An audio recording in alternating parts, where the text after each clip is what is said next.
Assalamualaikum warahmatullahi wabarakatuh. Perkenalkan, nama saya Ica Nisan Rusakinah dari kelas 3E AKM, absen 8, dengan NIM 2342520195. Di video ini, saya akan menjelaskan langkah-langkah dari hasil pekerjaan audit saya, yaitu aset tetap, untuk akun kendaraan dan akumulasi penyusutan kendaraan pada PT Wahana Eka Astia per 31 Desember 2022. Di sini saya sebagai junior auditor. Untuk daftar pembahasannya, yang pertama ada penjelasan audit aset tetap kendaraan secara teori, yang kedua ada informasi yang tersedia untuk audit, lalu ada bukti audit yang diperlukan, lalu ada prosedur audit secara teori, selanjutnya ada pengisian dan langkah kertas kerja E dan 3E, lalu ada risiko tidak sesuai dan ringkasan. Sebelum masuk ke angka-angka, saya jelasin dulu secara teorinya. Untuk audit aset tetap kendaraan secara teori, yaitu proses pemeriksaan yang sistematis terhadap akun kendaraan sebagai bagian dari aset tetap, untuk memastikan bahwa saldo dan transaksi yang diberikan dengan kendaraan telah dicatat dan disajikan secara wajar sesuai dengan standar akuntansi yang berlaku. Aset tetap kendaraan itu termasuk aset yang berwujud yang dipakai perusahaan lebih dari 1 tahun, misalnya kayak mobil operasional, truk, atau sebagainya. Karena dipakai lebih dari 1 periode, nilainya nggak langsung jadi beban sekali jalan, tetapi dialokasikan pelan-pelan lewat penyusutan. Pada PT Wahana Ekasya ini, untuk kendaraan yang dipakai, yaitu menggunakan metode garis lurus, yaitu di mana beban penyusutan setiap tahunnya itu jumlahnya sama, dan rumusnya itu ada harga perolehan dikurangi nilai sisa, dibagi umum manfaat. Kenapa ini penting diaudit? Karena kalau salah ngitung penyusutannya itu nanti bisa bikin nilai aset di neraca terlalu tinggi ataupun terlalu rendah, dan beban di laporan laba rugi juga kurang akurat. Di sini posisi saya sebagai junior auditor itu tugas saya yaitu menerima dari klien dari data-data sebelumnya, lalu ada mengecek kelengkapan dan kebenarannya, lalu dengan ada menyusun kertas kerja E dan juga E3, lalu membuat jurnal yang nanti masuk ke kertas kerja neraca dan juga laba rugi.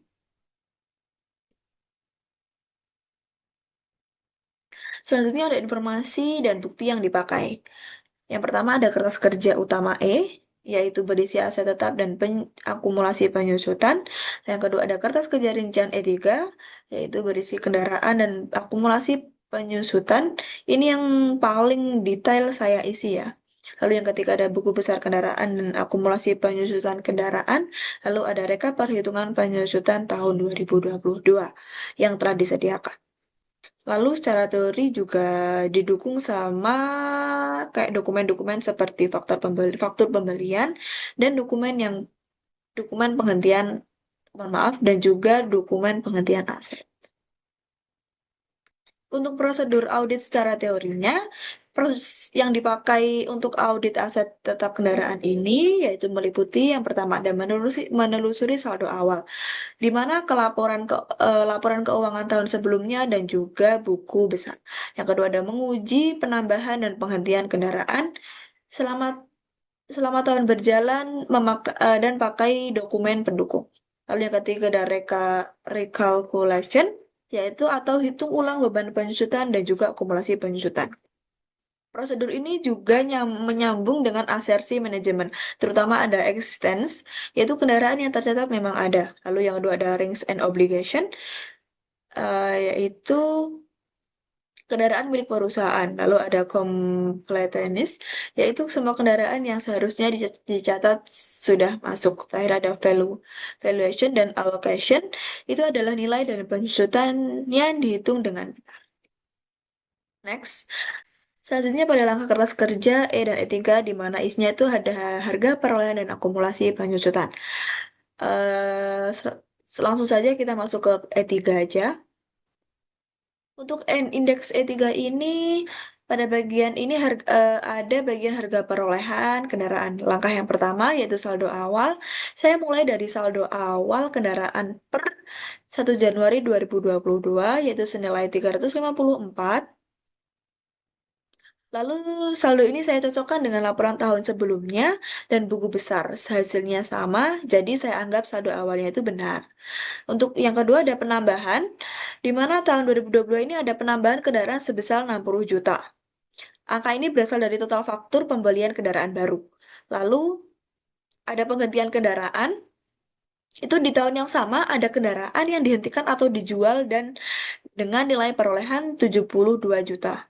Maka 354 juta ditambah 60 juta dikurangi 72 juta, maka hasilnya adalah 342 juta.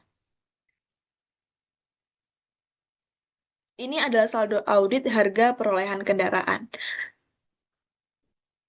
Kita bandingkan dengan saldo buku besar. Pada waktu saya mengecek ke buku besar itu, saldo kendaraan di buku besar itu ternyata ada 414.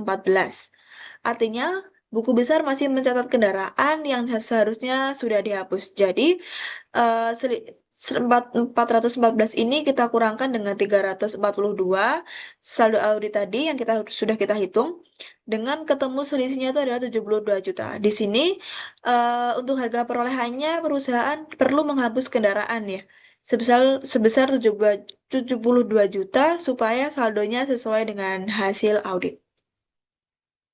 Lanjut ke akumulasi penyusutan.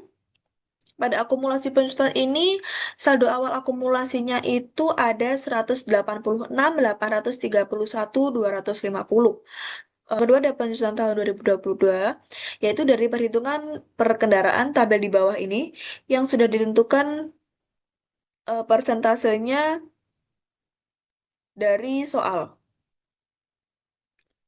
Eh, jadi total perhitungan penyusutan tahun 2022 yaitu senilai 42.175.000.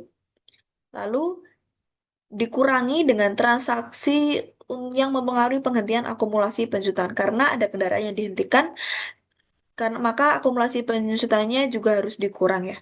Senilai 72 juta. Maka ketemu hasil saldo auditnya yaitu 157.6.250 dari perhitungan 186.831.250 ditambah 42.175 dikurangi dengan 72 juta. Maka hasil saldo auditnya yaitu 157.6.250. Di buku besar, akumulasi penyusutan kendaraannya itu tercatat yaitu 229, 181, 250. Maka ketemu selisihnya yaitu kita kurangkan saldo buku besar dengan saldo auditnya, maka ketemu selisihnya itu 72, 175. Jadi untuk akumulasi penyusutan juga ada kelebihan 72.175 yang harus disesuaikan. Untuk jurnal penyesuaiannya, setelah kita study untuk E3, saya susun jurnal penyesuaiannya dan saya ringkas jurnal penyesuaiannya. Secara garis besar, penyesuaian itu ada dua, yaitu penyesuaian harga perolehan kendaraan yang dihentikan, di mana kendaraan senilai 72 juta tadi masih tercatat di buku besar padahal sudah dihentikan. Jurnalnya ada akumulasi penyusutan kendaraan dan beban penyusutan kendaraan. Lalu untuk penyusutan akumulasi penyusutan dan beban penyusutan, yaitu ada akumulasi penyusutan seharusnya yaitu ada 157.6.250, tapi di buku besar 229, 181, 250. Maka jadi perlu disesuaikan sebesar 72.175.000. Secara sederhana bisa digambarkan jurnalnya yaitu kalau jurnalnya dijadikan satu, kan ini kan sama ya kanan sama kiri. Kalau saya jadikan satu tuh jadinya gini, akumulasi penyusutan kendaraan senilai 72.175.000 dan juga beban penyusutan kendaraan senilai 172.175.000. Kalau dipisah, ya tinggal misah 72 jutanya sendiri, 175-nya sendiri. Jadi jurnal-jurnal ini tuh kemudian saya posting ke Keras Kerja Neraca untuk akun kendaraan dan akumulasi penyusutan kendaraan. Keras Kerja Laba Rugi untuk beban penyusutan kendaraan. Karena kendaraan ini sifatnya untuk operasional bukan langsung produksi, penyesuaian ini kayak nggak harus langsung mengubah beban pokok penjualan, tapi berpengaruh ke beban usaha dan akhirnya di laba bersih.